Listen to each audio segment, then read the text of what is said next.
But there's more of this, guarantee it. Why wouldn't there be? There has to be. If it's infinite, yeah. I mean, Where's the creator? We get asked that question. Why isn't the creator stopping these people? Well, they're not really here to babysit us, and people do come in good and bad flavours. Usually there's a pretty good balance of good, but lately it's gone the other way, hasn't it? So we need some good back in the world. So all you people want to be heroes, now's your chance. Be a good person. all around. Start sharing this work and show people what's going on in this world. Get us some Get involved. get us some interviews with the right people we can talk to about this. Yeah. Isn't it? We need to be talking to people at very high levels now, but people we can trust.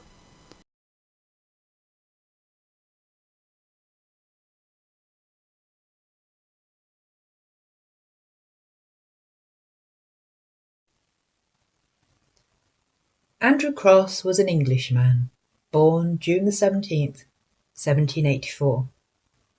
His was a wealthy family, and his family home was Fine Court, Broomfield, Somerset.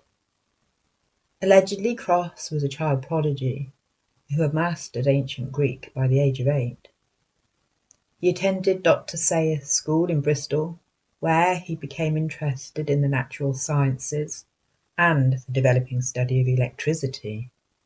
In fact, his father was a good friend of the scientists Joseph Priestley and Benjamin Franklin. Andrew Cross continued his education at Brasenose College, Oxford, and following the death of his mother in 1805, he was left the family home, where he lived a reclusive life, studying mineralogy, chemistry, and electricity. He became friendly with George Singer, who anthologized his book, Elements of Electricity and Electrochemistry, in 1814. According to contemporary accounts, the neighbours of Andrew Cross considered him more devil than man. He had constructed a massive array of copper wires and poles festooned around his property, which he had connected to his electrical room, and there he experimented on the nature of electricity in the atmosphere. The local residents knew him as the Thunder and Lightning Man, or the Wizard of the Quantocks, local hills in Somerset. In 1814, when he was 30, he presented a lecture on his electrical experiments. There was a strong possibility that this was attended by the poet Shelley and his future wife Mary, and if this story is true, then Cross may have been the inspiration for her famous novel Frankenstein, written in 1816. It was some 21 years later, in 1837, that Andrew Cross undertook the experiments that were to make him rather infamous. He was fascinated by crystals and crystalline formations. In fact, in an early experiment, he had run an electrical current through a water flowing from a cavern filled with stalactites and stalagmites. He was overjoyed when crystals of calcium carbonate, from which stalactites and stalagmites are made, appeared on one of the electrodes. Until 1836, the English public had never heard of Andrew Cross. But by the end of 1837, he was being reviled from one end of England to the other.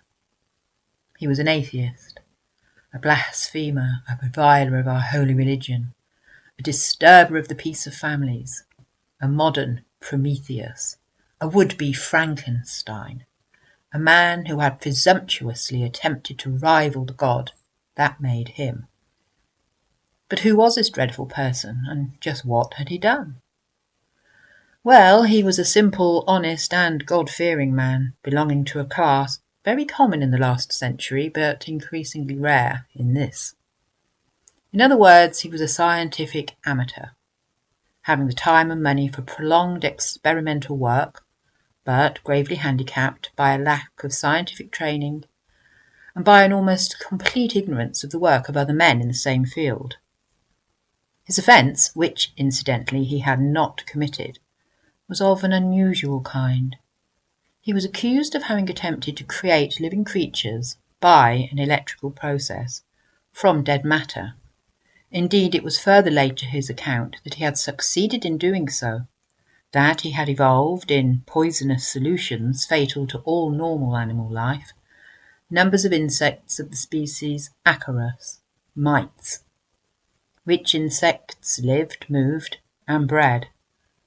Actually, he had done this, but he had not done it by design, and whether what he had done was in effect an artificial production of life remained and remains an open question, which he did not attempt to answer.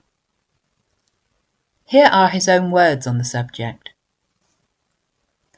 As to the appearance of the acari and a long-continued electrical action, I have never, in thought, word, or deed, given anyone a right to suppose that I had considered them as a creation, or even as a formation from inorganic matter. To create is to form a something out of nothing. To annihilate is to reduce that something to a nothing. Both of these, of course, can only be the attributes of the Almighty. In fact, I assure you most sacredly that I have never dreamed of any theory sufficient to account for their appearance. I confess that I was not a little surprised, and am so still, and quite as much as I was when the first acari made their appearance. Again, I have never claimed any merit as attaching to these experiments. It was a matter of chance.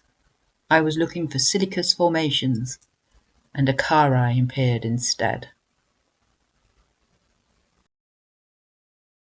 In the year 1837, Cross was making certain experiments upon the artificial formation of crystals by means of weak and long-continued electric currents. The acari first appeared in the course of an attempt to make crystals of silica by allowing a suitable fluid medium to seep through a piece of porous stone, oxide of iron, from Vesuvius, kept electrified by means of a battery. The fluid used was a mixture of hydrochloric acid and a solution of silicate of potash. On the 14th day from the commencement of this experiment, I observed through a lens a few small whitish excrescences or nipples projecting from about the middle of the electrified stone. On the 18th day, these projections enlarged and struck out 7 or 8 filaments, each of them longer than the hemisphere on which they grew. On the 26th day, these appearances assumed the form of a perfect insect, standing erect on a few bristles which formed its tail. Until this period, I had no notion that these appearances were other than an incipient mineral formation. On the 28th day, these little creatures moved their legs. I must now say that I was not a little astonished. After a few days, they detached themselves from the stone and moved about at leisure. In the course of a few weeks, about 100 of them made their appearance on the stone. I examined them with a microscope and observed that the smaller ones appeared to have only 6 legs, the larger ones 8. These insects are pronounced to be of the genus Acarus, but there appears to be a difference of opinion as to whether they are a known species. Some assert that they are not. I have never ventured an opinion on the cause of their birth, and for a very good reason. I was unable to form one. The simplest solution of the problem which occurred to me was that they arose from ova deposited by insects floating in the atmosphere and hatched by electrical action. Still, I could not imagine that an ovum could shoot out filaments, or that these filaments could become bristles. And, moreover, I could not detect, on the closest examination, the remains of a shell. I next imagined, as others have done, that they might originate from the water, and consequently made a close examination of numbers of vessels filled with the same fluid. In none of these could I perceive a trace of an insect, nor could I see any in any other part of the room. In subsequent experiments, Cross discarded the porous electrified stone, and for the most part produced the acari in glass cylinders filled with concentrated solutions of such substances as copper nitrate, copper sulfate, and zinc sulfate. The acari generally made their appearance at the edge of the fluid surface, but, he remarks, in some cases these insects appear 2 inches under the electrified fluid, but after emerging from it they were destroyed as if thrown back. In one case, the acari appeared on the lower part of a small piece of quartz, immersed to the depth of 2 inches in fluoric acid holding silica in solution.